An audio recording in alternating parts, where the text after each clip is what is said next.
Planning for raw materials, Part 1.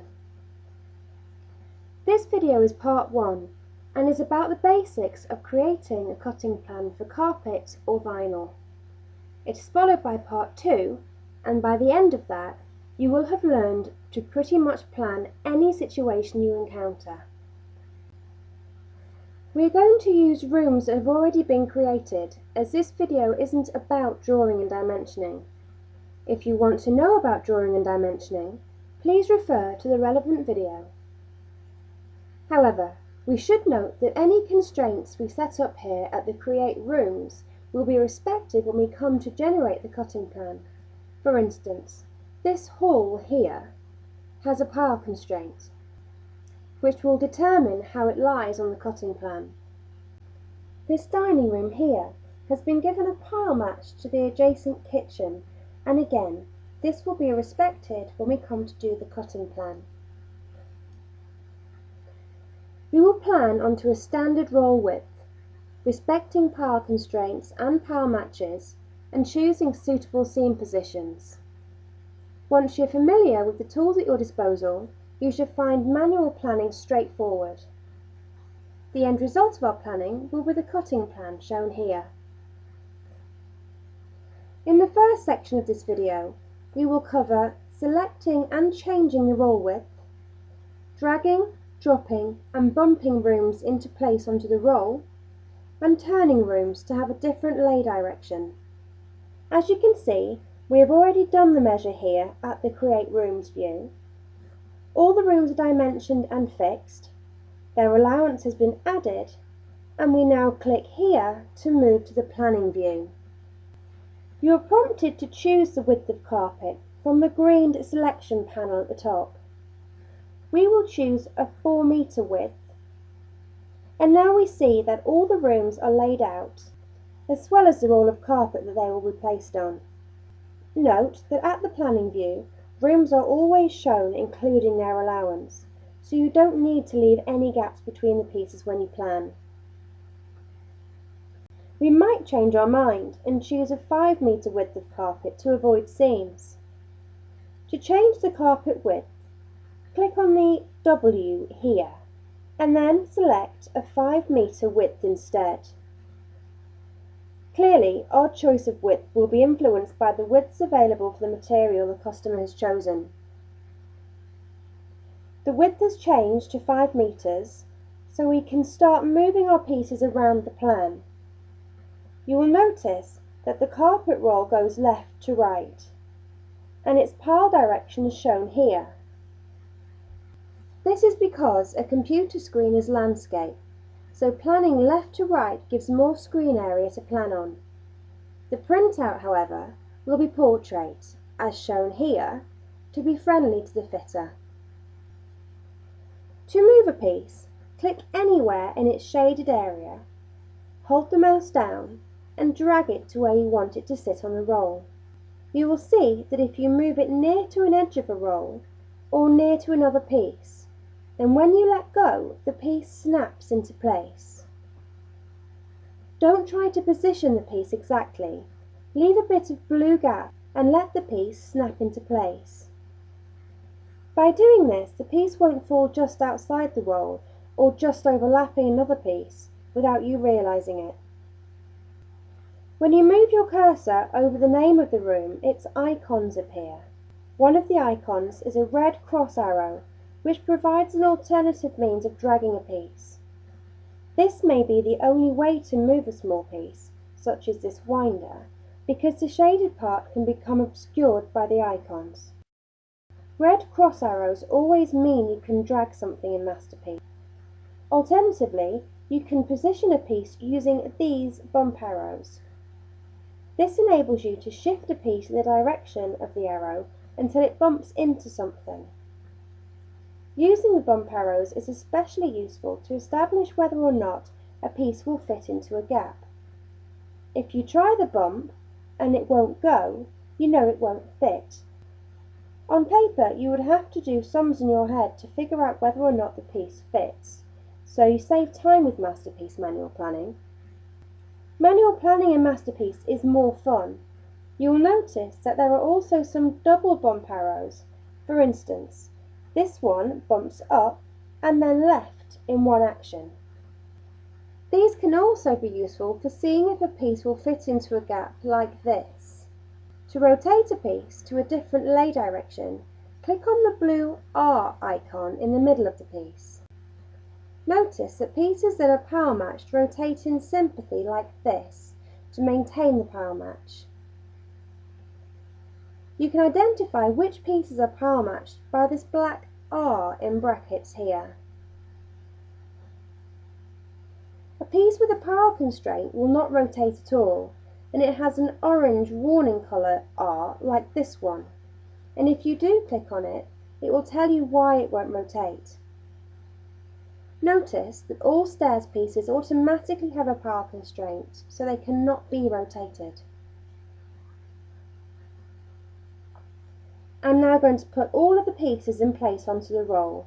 Rotating any pieces is necessary to get my plan looking good. I suggest you pause the video at this point and have a go at this yourself. Open job number 2 of your training jobs and go to Planning and arrange the pieces on your plan using this screenshot as a guide.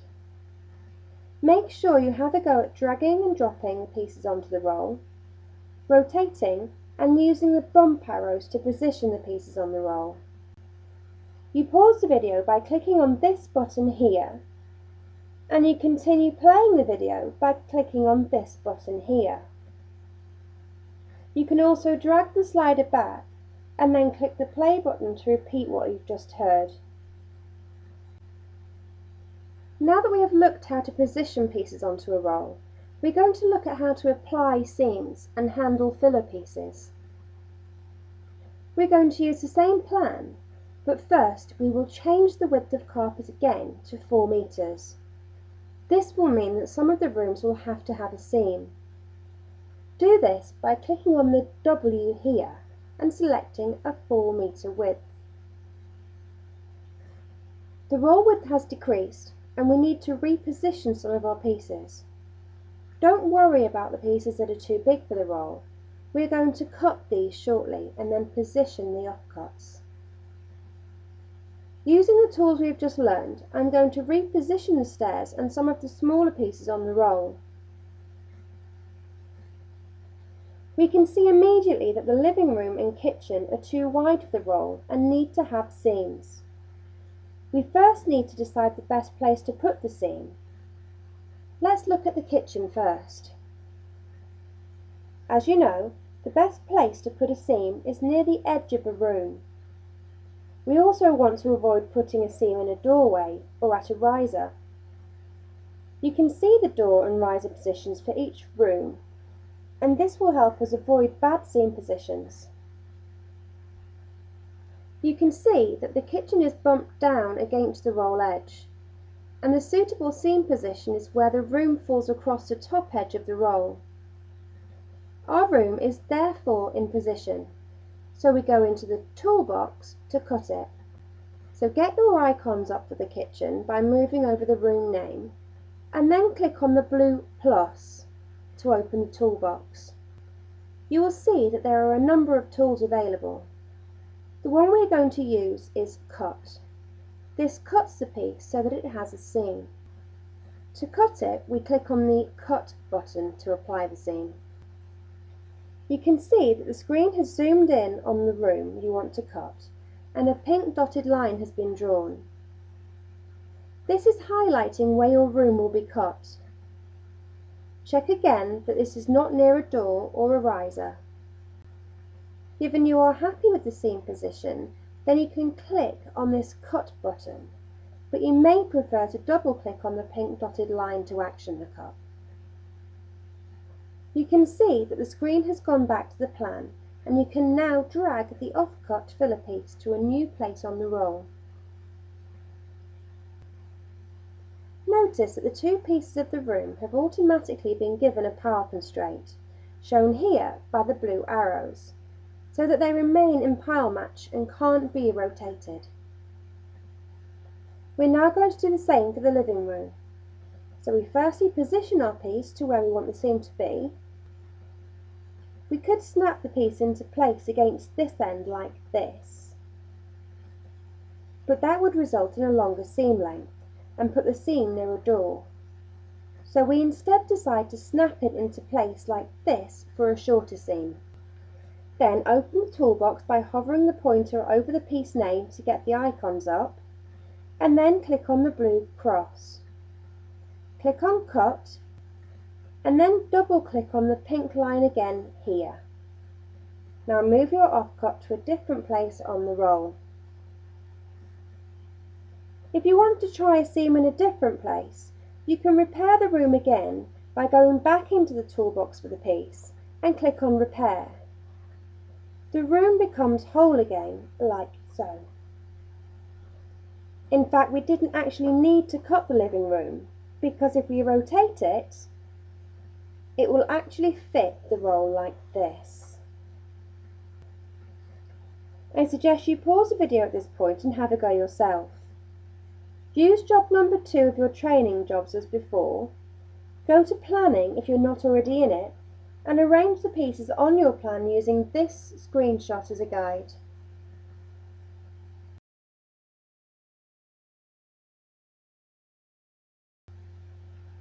We are now going to finish positioning our pieces onto the roll and complete our cutting plan. To do this, we're going to look at the following tools.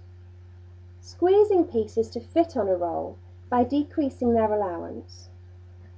Fitting the roll so that we know how much carpet is required, and saving the plan, making sure it's well presented for the fitter as we do so. As you can see, there are currently gaps on the plan that could be filled with smaller pieces to avoid wastage. I'm going to move my pieces around on the plan to fill in a few of these gaps, like this. You will see that the landing is slightly too big for the space it's in. You can tell that it's partly outside the roll because it has a red outline. All the other pieces have blue outlines, so we know they're fully within the roll. However, by reducing the allowance of the hall, we may enable the landing to be squeezed into position. We've chosen to reduce the allowance of the hall rather than the landing because it's a wider room overall, so there's less risk in squeezing it. To do this, we go into the toolbox for the hall and click on Squeeze. We will say that we are happy to reduce the across roll allowance from 10 cm to 5 cm, but that we will keep a 10 cm allowance for the along roll measurement. We then click on Apply. The allowance is reduced, and when we bump the hall down, we find that the landing can now also be bumped down, so that it now fits within the roll, and thus it now has a blue outline. Now drag and drop the flight of stairs to here. You can see the flight is currently overlapping another piece and needs to be cut. Go into the toolbox and select to cut. You will see that the screen is zoomed in on the stairs and the pink dotted lines are drawn, depicting the allowable cut points between tread and riser.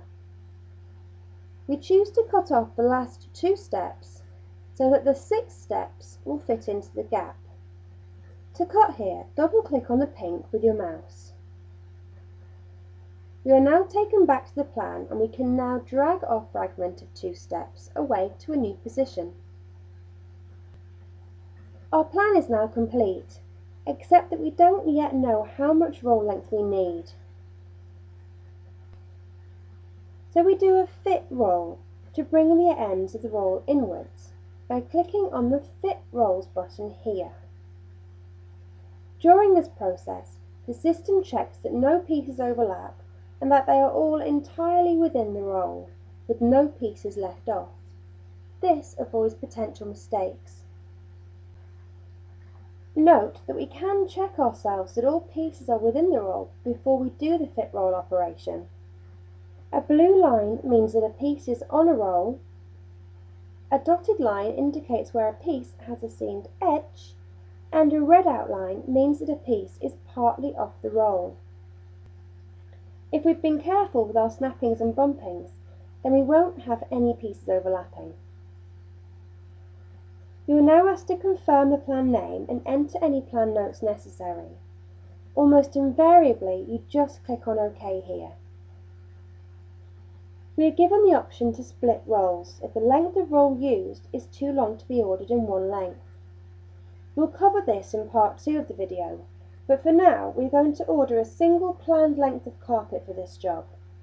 We therefore click the No, Keep the Rolls as Now button.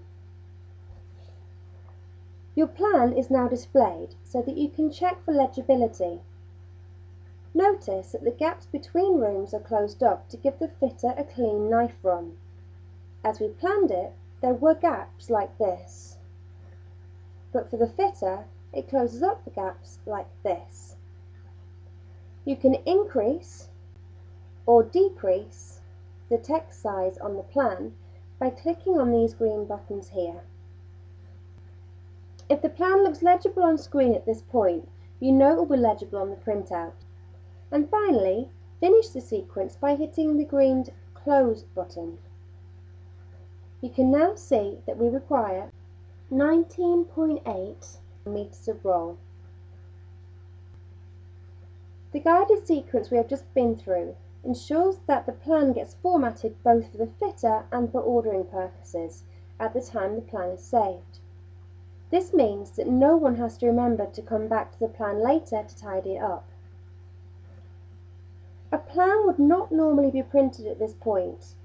This is usually only done after acceptance and just before fitting. However, you can preview what the plan will look like when printed here. Note that each room is labelled with its short code and a key is given here where the full room name is shown against each short code. I suggest you pause the video at this point and have a go yourself using this screenshot as a guide.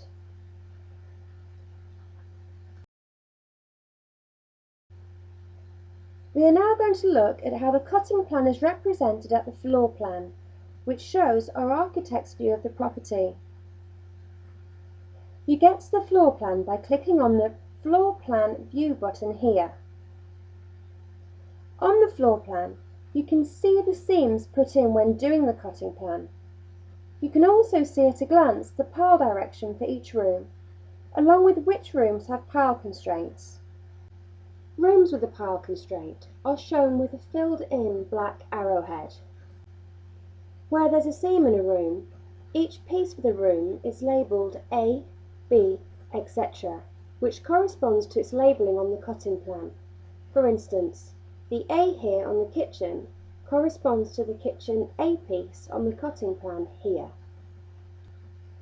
We have now looked at the basic aspects of manual planning. There is some more to learn about manual planning.